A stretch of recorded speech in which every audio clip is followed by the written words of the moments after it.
Estava programado um dia de castração em massa dos animais que foram cadastrados por uma associação de Assis para receber essa castração no sábado último.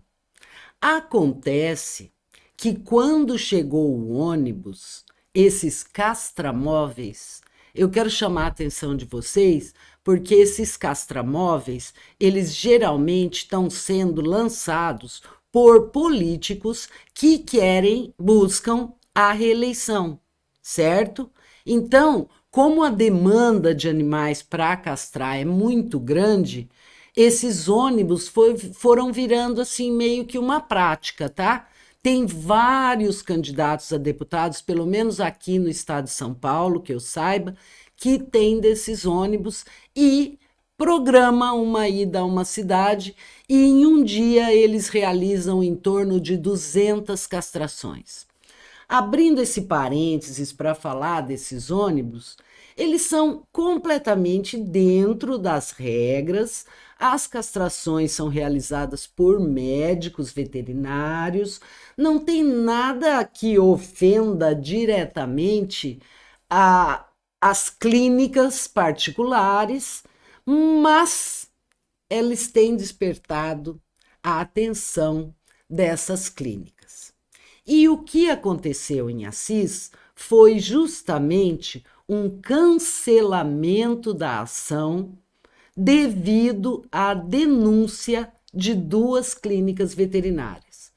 É lógico que as protetoras sabem quais foram as clínicas, desculpem, que denunciaram, mas o assunto deixa a gente até com a garganta apertada, porque essas pessoas que pré-agendaram a sua castração levaram os seus animais em jejum e tinham certeza de que sairiam de lá com os seus animais livres dessa rotina insana de cio que não dá para controlar nas cidades onde a gente vive. A gente vê que o maior caso de... Hoje está difícil, hein? Mas que a maior razão de sofrimento dos animais é realmente a procriação desordenada. A gente não tem dono para todos os animais que têm nascido em condições precárias nas cidades. Este é um sofrimento que só aumenta. E aonde nós vamos chegar com isso? Chegar na obrigatoriedade da castração realizadas pelo serviço público. Mas já existe o controle da natalidade e de doenças contagiosas é obrigação do poder público. E o que a gente vê é que a maioria dos municípios pequenos não tem esse serviço disponível. Agora, o Conselho Regional de Medicina Veterinária, eles defendem os veterinários. Agora, quais os veterinários que você conhece que realizam castrações a preços populares? Ninguém, né? Eu concordo que os veterinários não têm essa obrigação. Eles, além de serem veterinários, também têm que ser empresários, né? Tocar a clínica, administrar, colocar tudo que é necessário, cumprir a lei. E eles muitas vezes participam de licitações simplesmente para constar, porque depois eles não seguram os preços propostos. A gente sabe que nas clínicas uma castração fica realmente muito cara.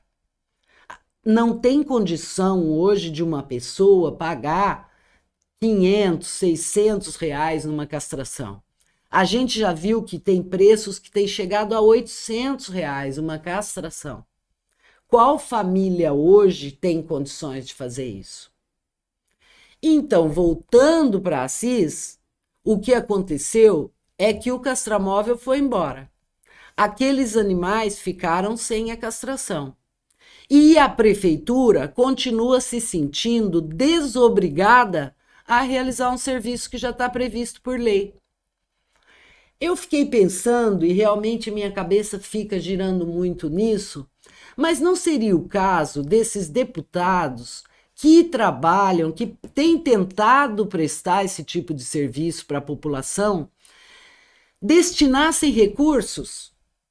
Porque a partir do momento que uma prefeitura ela tem uma sala de castração, ela ainda tem problemas para a contratação de profissionais e ela também tem que ter coordenação desse programa, uma equipe que realmente se dedique a esse trabalho, que não é só as castrações, mas que é um trabalho que envolve toda a causa animal.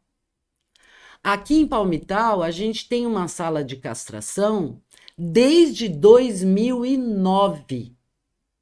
Mas se a gente for colocar realmente na ponta dos dedos, ela ficou mais tempo fechada do que aberta.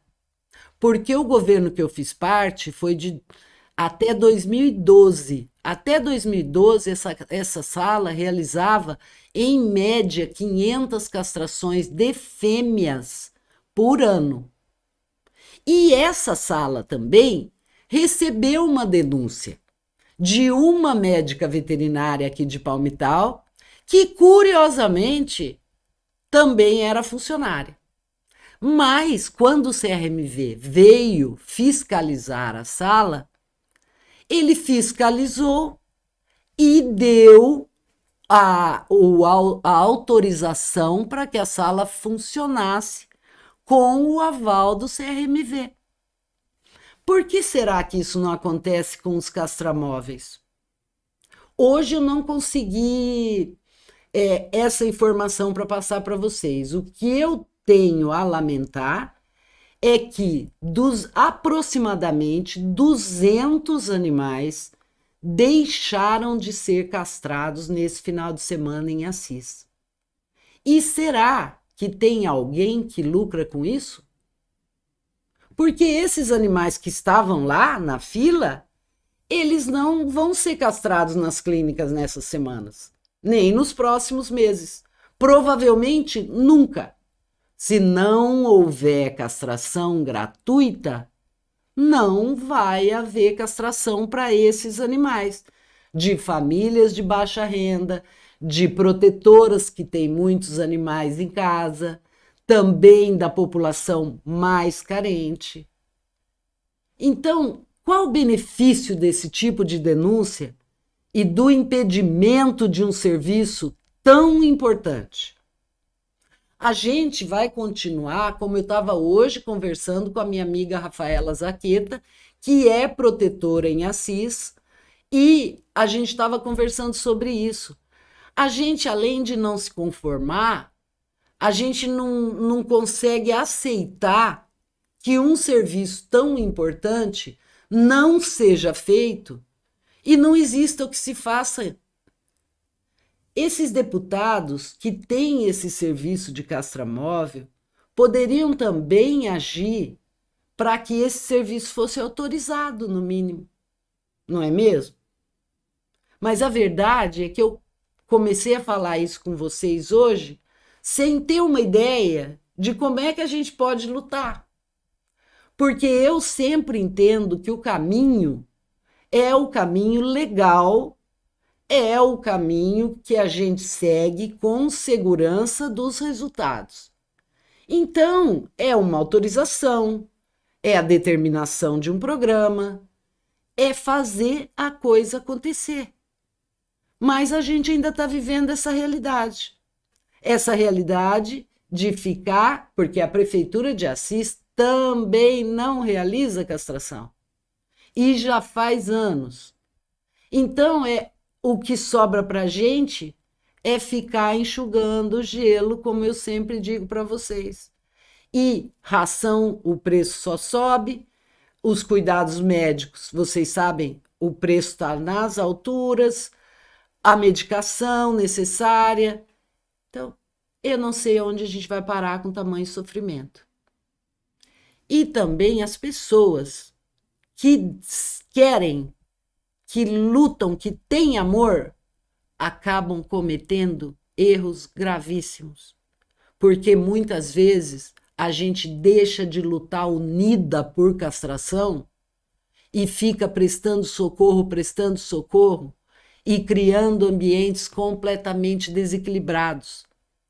Porque se você pensa que quando você entrega um animal seu para uma protetora, ele vai estar salvo, muitas vezes você está enganado. Porque a casa daquela protetora não suporta mais a quantidade de animais que tem lá dentro.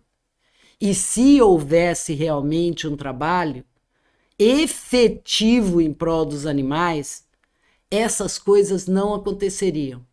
Muitas vezes o trabalho que a gente está fazendo está aumentando o sofrimento dos animais.